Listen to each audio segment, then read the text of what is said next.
The EFL season kicks off in just a couple of days. The eyes of the world are on League Two this season, England's fourth tier. That's because Wrexham are back in the English Football League. They are favourites for the title. They've had an unbelievable couple of years since Ryan Reynolds and Rob McElhenney bought the club. Success on and off the field.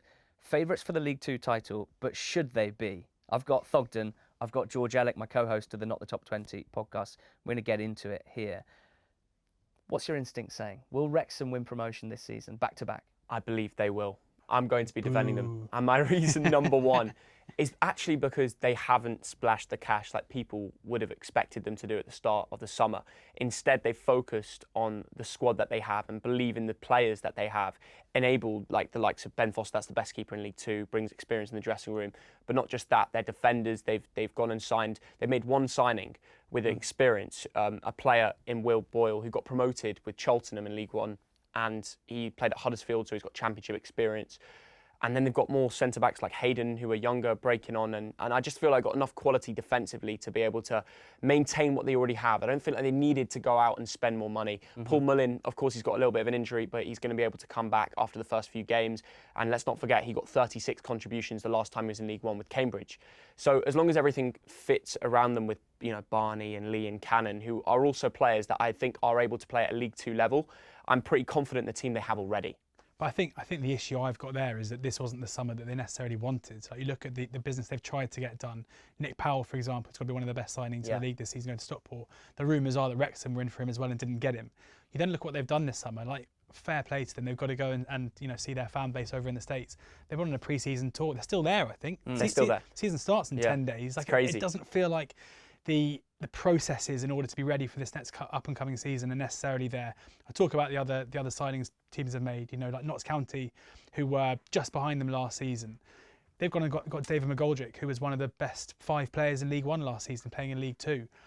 Other teams around them are stepping up, and I think when you look at League Two as a whole, Wrexham are undoubtedly a shark, but there are 6 or 7 sharks. You know, I mentioned Stockport there. Came up the season before. I mentioned Notts County, who were right on their tails last season. Gillingham, under new ownership, are spending a lot of money as well. Bradford, with Mark Hughes as manager, doing the same. Salford, still under the, you know, Gary Neville and his mates, are still the team who don't lose players, always reinvest. There seems to be this idea that Wrexham are the team to beat. I think they are one of a group of teams who are way clear of everyone else in League Two, and I don't see currently what sets them apart from the rest. Interesting start, because there is no argument, Theo, that they have a ridiculously strong squad. They did for National League level, they still do for League Two level. But I also definitely take George's point that League Two does look like sort of shark-infested waters. You have to take the context of the strength of the other teams into this discussion as well. So I need a bit more. Okay. I need a bit more. Well, they've gone from 1 automatic promotion team to 3. You have to remember that step up when you go to League Two. It's more available. You did talk about competition like Notts County and Stockport. I'm not denying that they're going to be up there too. But when there's 3 positions available, the 4th for a playoff, I think Wrexham have to be in there. And let's go down to one of the next reasons. It's got to be home form. November 21st, 2022. That's the last time they lost in the league at home. It's an incredible statistic. People don't want to go there. They don't like going there and getting a result. When that new cop is built behind the goal, and the stand is going to be so much, even louder.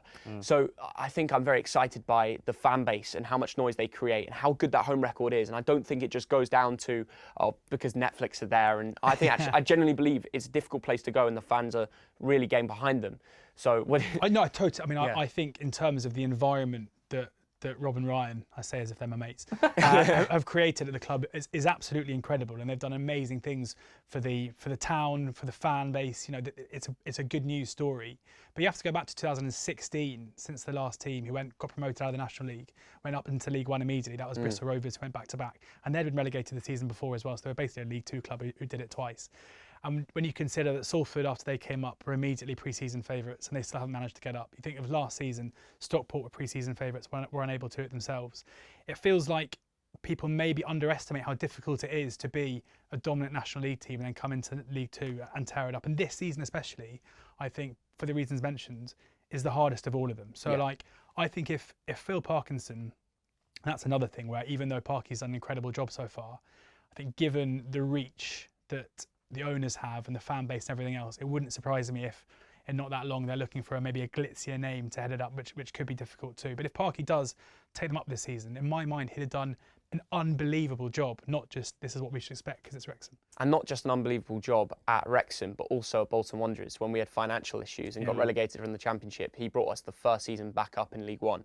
So I felt like I had to mention that. Yeah, fair enough. Parky is a guy that he dealt with almost an impossible job at Bolton, first year in with limited resources. So maybe he is not the glitz and glamour name, but he gets results. Screaming at the screen right yeah, now, they probably not happy. Okay, you've got one last chance to get my vote. Okay. Wrexham will or won't go up. This is an interesting point, and when I did more research into Wrexham, I really actually got quite excited. It's their available resources. They've got the previous chairman of the EFL and the previous technical director, Sean Harvey, for one. It's available for them.